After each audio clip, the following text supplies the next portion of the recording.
I left religion. I no longer believed in religion. I know there's a God universe source, but I no longer believe in any one religion. I believe, there's truth in all of them, and then it's also been edited, and there's a lot of lies in all of them. So I no longer was a religious person. Hello, good morning, everyone. I'm so glad to be here on this show. Welcome. My name is Tawana Yvette. I have a company called Black Butterfly Goddess, and I've had three near-death experiences. Before my near-death experiences, I was fairly healthy. I worked for politicals in Washington, D.C. Um, and I had a car accident in 2004, which damaged my spine a great deal, but it started to make my organs fail, the medication that I was on. So, well, that's what they think, at least. They couldn't really pinpoint it. I believe it was the medicine. And so I was on the phone talking with a friend one day, and I thought I was having a normal conversation. And as it turns out, I was babbling and did not make sense. So when she hung up the phone with me, she called my daughter and she tells her, "Get your mom to the hospital immediately. Something is terribly wrong." Um, so we went to the hospital, and I remember walking in the hospital, and then I remember hearing all the shuffling, and doctors and nurses started running and the trays. And I found out, well, before I found out, I had the near death experience. I mean, I had the kidney failure. They were trying to, put IVs. They're telling my daughter if I had stayed at home, I would have died. And so I remember the noises of the trays and the instruments got further and further away, and the ringing in my ears came closer and closer and closer. And then I'm out of my body in the void. Um, it was a dark space. I wasn't afraid.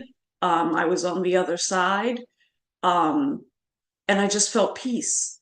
And I had never felt such an overwhelming peace and joy and love. Like it was pitch black, but I felt peaceful.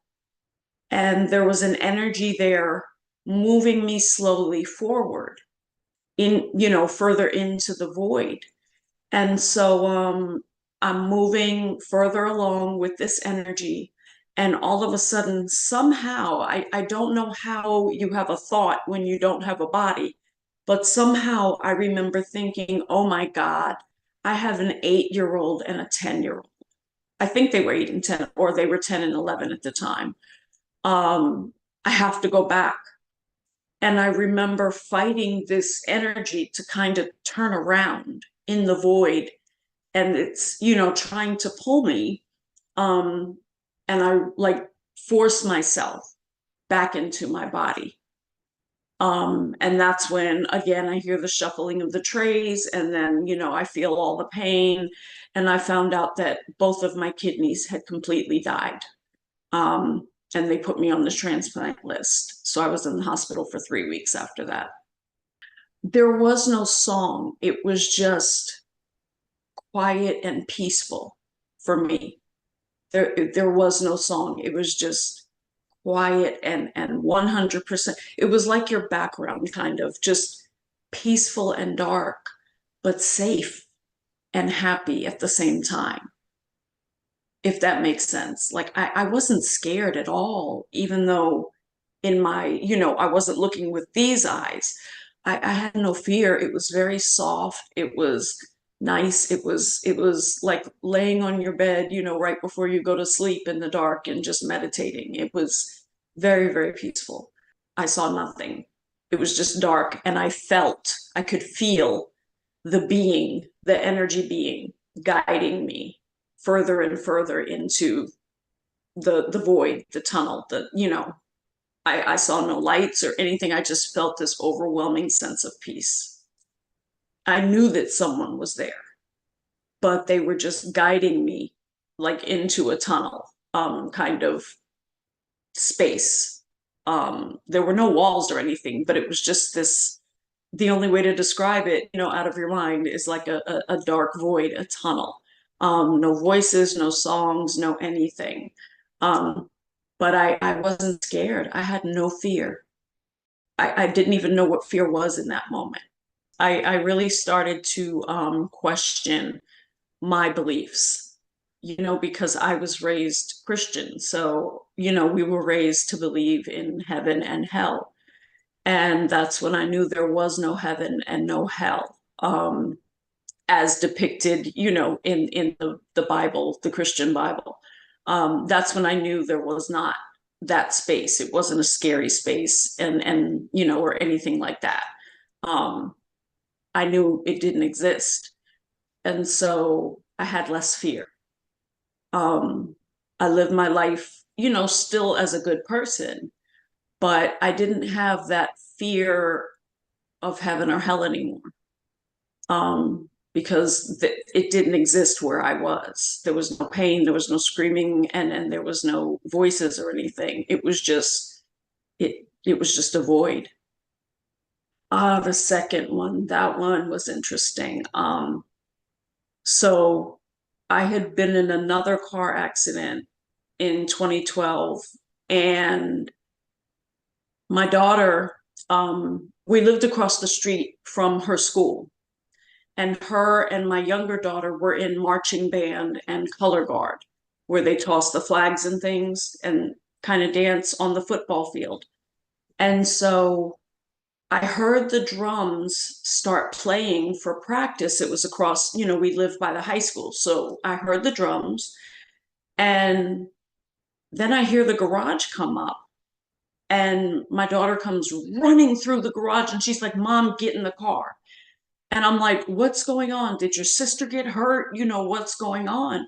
And she's like, "Mom, just please get in the car." And she shoves me into the passenger side of the car.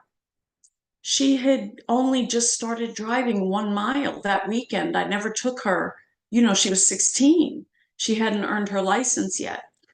And so I'm asking her constantly, "What is wrong? Is your sister hurt? Is your sister hurt?" And she's like, "Mom, just hush. Just trust me. Just hush."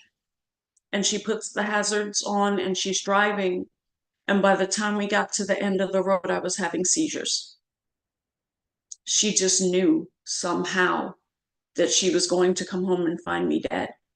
So I'm having the seizure, and I come out of it, the first one, and she tells me that when I came out of the first seizure, I turned around and I looked at her and I said, "Your grandmother is sitting right behind you talking to you, and you're not speaking back. That's rude." My mother had been dead for 13 years. My mother was not alive anymore. And then I had another seizure. So when I got to the hospital, they had to sedate me for 3 days because I had 5 in a row and they couldn't get them to stop. But that one, when I went into the void, I saw my mother. And my mother said, "It's not time." And I'm like, "What do you mean, Mom? It's not time?" I miss my mother. My mother, she left a hole in our heart when she passed away. And she says, "It's not time yet. You have to go back." And I woke up in the hospital 3 days later, and, started again fighting for my life. But that time, again, it was darkness, and there was like a door, and my mother stood in the doorway. She would not let me cross over the threshold of the door, the line of the door, because she knew that if I had crossed that line, I wouldn't have come back. So she had to stand there and kind of guard the doorway, the threshold of the doorway, to make sure I didn't cross, because I felt that peace the first time, I wouldn't have come back. So that was the second one, and I had to fight with epilepsy. Now I have epilepsy. Um, and it was caused by the car accident. And my daughter just knew. She saved my life. She just knew that something was going to happen. She said she knew she was going to come home and find me dead. Um, so that was how the second one happened. My mother wouldn't even let me see the void. She wouldn't even let me go because I wouldn't have come back. She just told me, you have to go back. You have to go back. It's not time yet. It's not time. And she wouldn't let me go through. She knew if I had gone over that doorway, I wouldn't have fought to come back that time. I understood completely. And I left Christianity altogether. I left religion. I no longer believed in religion. I know there's a God universe source, but I no longer believe in any one religion. I believe, there's truth in all of them, and then it's also been edited, and there's a lot of lies in all of them. So I no longer was a religious person. And I started to live my life a little different. So the third NDE started with me being in a very toxic relationship, um, extremely toxic. He never physically hit me, but he was very abusive. Um, you know, and after 2 years, he had torn me down so bad, that we had an argument and I got up and I took an entire bottle of sleeping pills and I went and laid in the woods to go to sleep forever. I did not want to live anymore. I felt worthless. I felt useless, and I felt I had no purpose at that time. Um, and when I went to sleep, I I think I'm waking up, right? And my mom and my stepdad are standing there at the edge of a forest. And, because I went and laid in the trees, so they were standing at the edge of the forest. And my stepdad was kind of, he had his head down and he's shaking his head no, because he never liked to tell me no. So, he was just like nervous. And my mother, she goes, sweetheart, you have to go back. And I'm begging her, Mom, please let me stay with you. Nobody loves me. Nobody needs me. I'm worthless. And she says, no, honey, you have to go back. And I'm like, no, Mom, I'm not going back. And she said, you have a purpose, and your purpose begins now. And she pushes me back into the 3D realm, and I wake up in the hospital. And that was where my dark night of the soul started. Of course, I had to go through therapy and things like that, but it was a very dark period where I started losing everyone, family, friends started walking away. My kids decided they don't want me in their life. So it was a very lonely time. But in losing everyone, I found myself. I had to be isolated to find myself, to find love for myself, to find compassion and forgiveness for myself. And last year, my mother gave me a little bit of a dream. She won't give me the whole puzzle, but she gave me a little bit of the dream.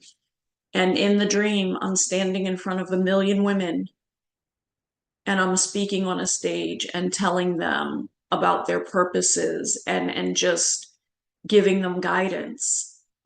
So I'm here to lead millions back to themselves. That's the thing. We have to find ourselves.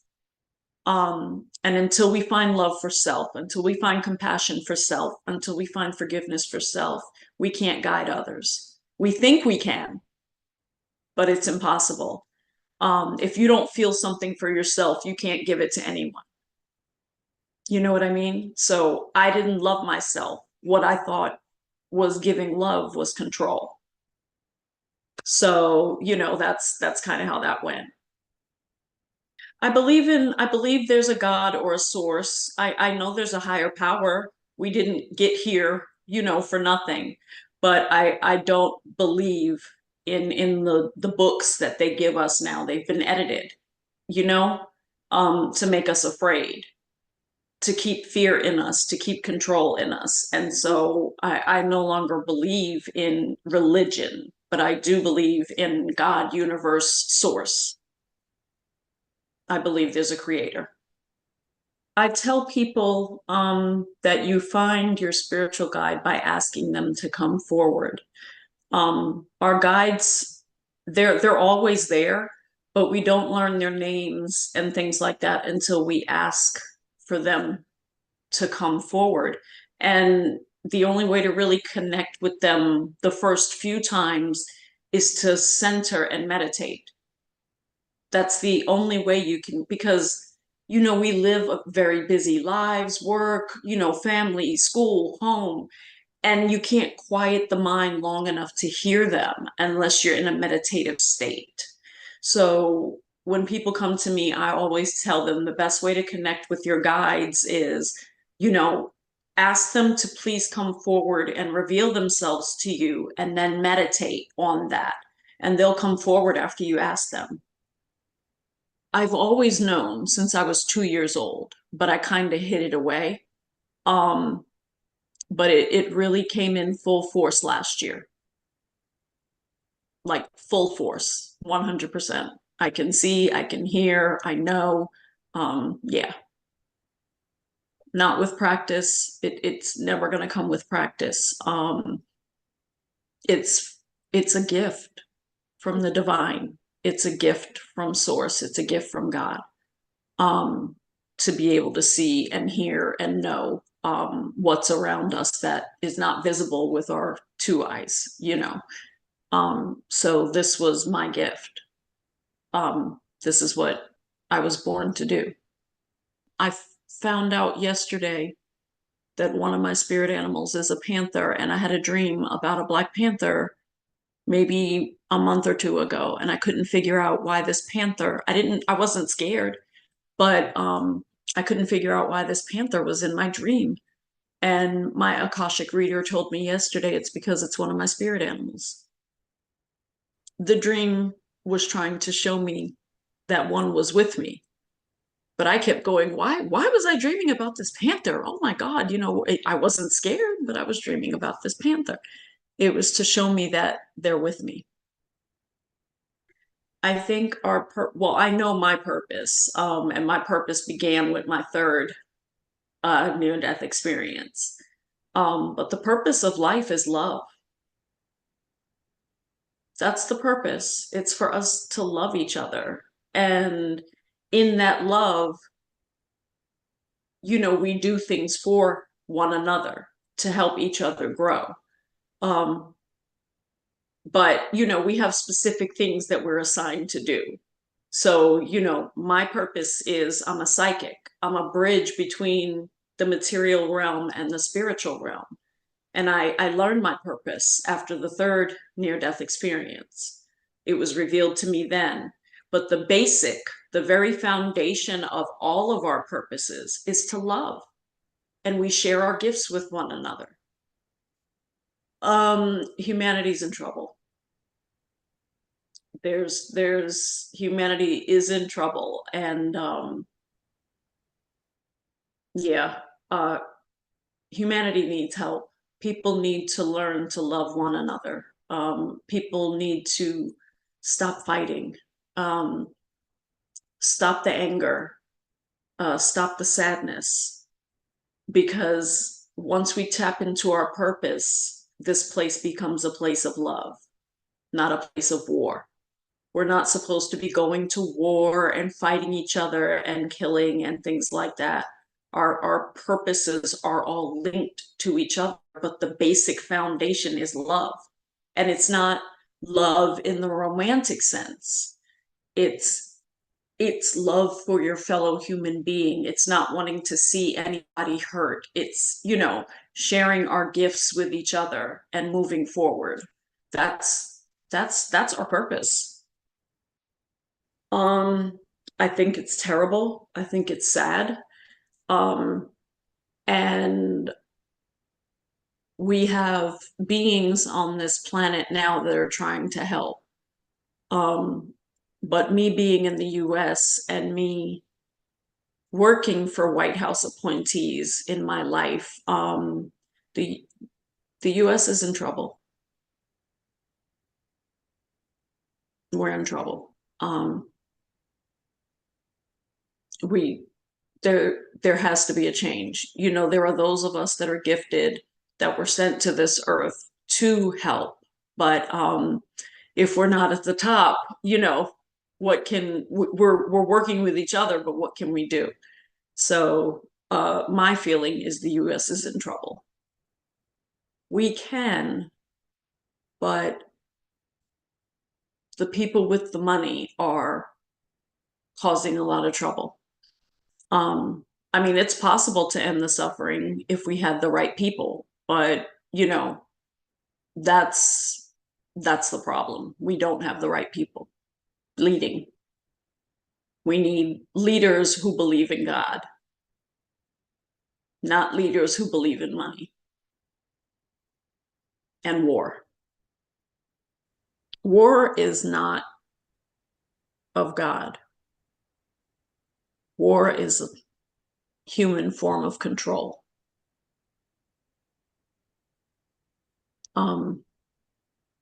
That's basically what it is. It's humans wanting to have control. It's not of God at all. No part of war is God. Especially in the beginning.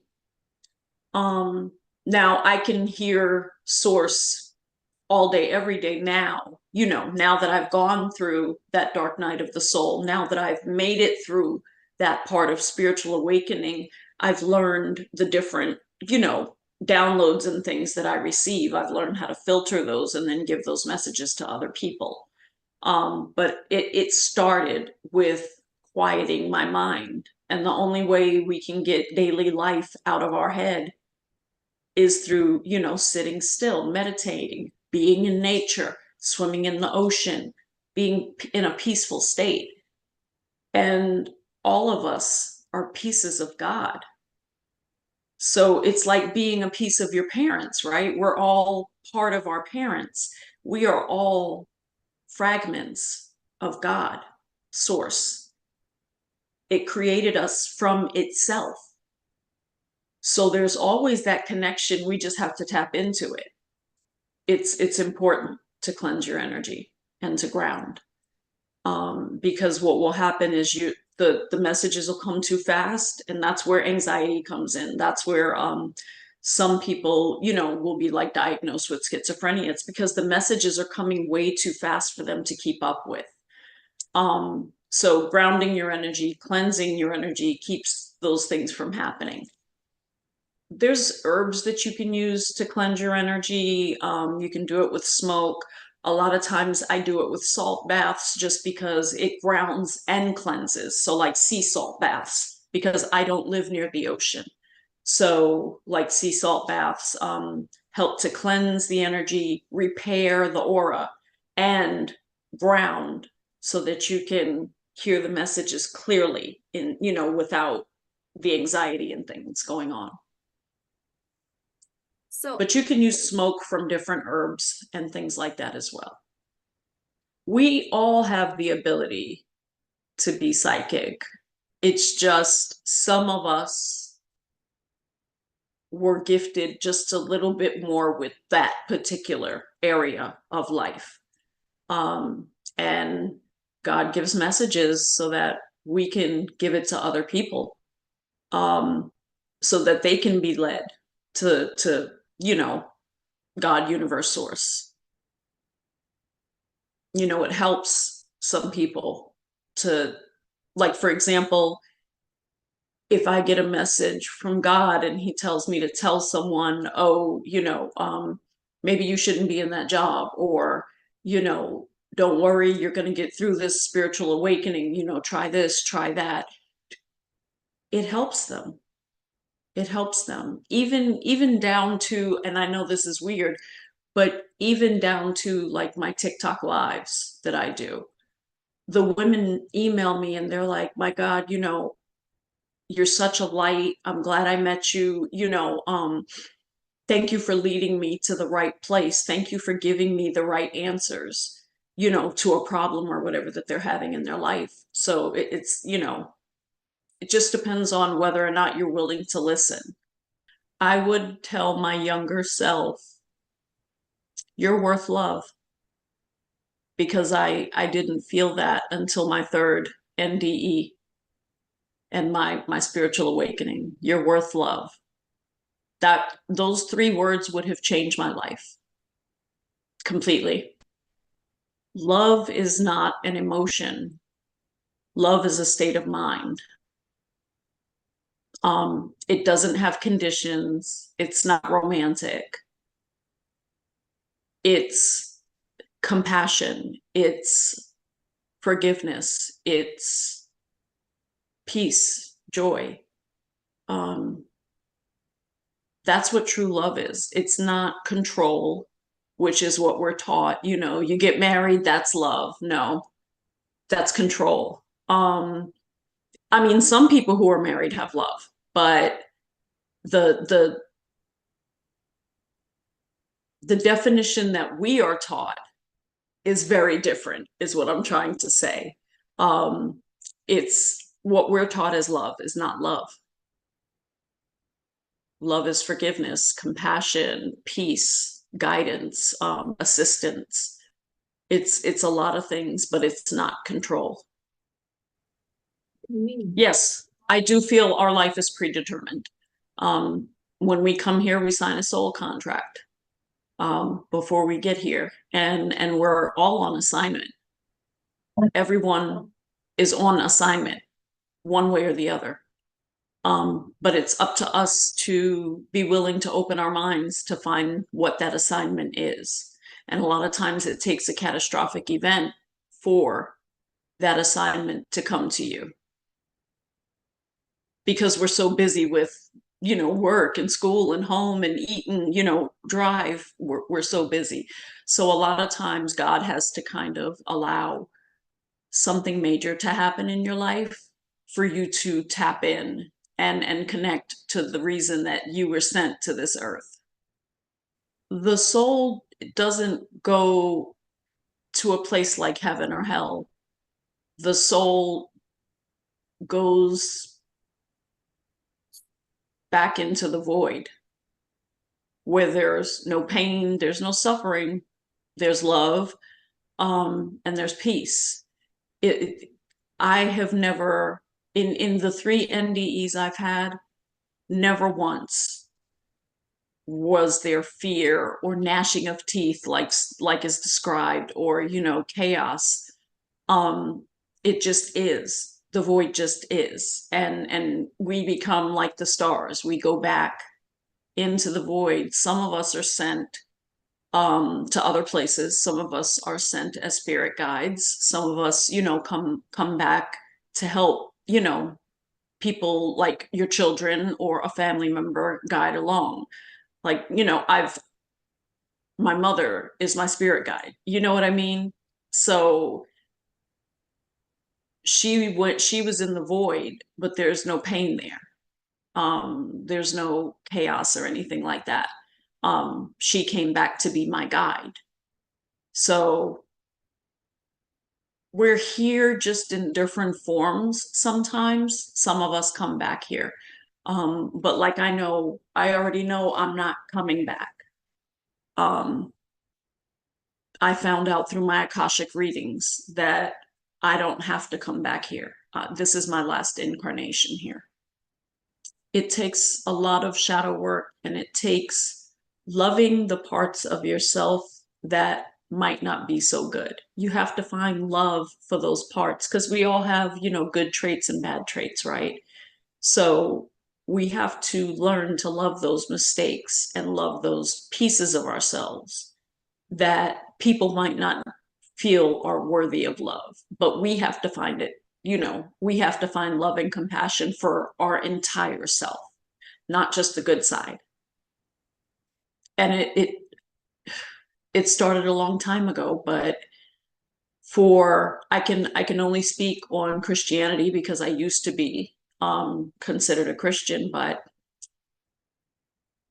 God gave us guidance, and it was not man's job to remove that guidance from the teachings. Here in the US and, in some other countries, they took books from the Bible. And the Bible, the books that they took out are the books that tell us about our own power. It's no one's job to edit the word of God. That should never be done. But in those books, we learn our power. And so that's why they were removed, because then we would know we're powerful. But if you can keep people in a constant state of fear, then they don't know their own power. I would say learn to love yourself, learn to love others unconditionally, just as they are. Learn to love yourself unconditionally, just as you are. Learn forgiveness, learn compassion, because those are the things that God put in all of us. We make a choice as to whether or not we want to use those tools. And don't call people crazy when they tell you they can see the other side. All of us have intuition, all of us have some psychic abilities. It's just a matter of whether or not we choose to love ourselves enough to tap into it. So in everything, choose love. In everything, choose compassion. It's not always about what we need to do. Sometimes we just need to be.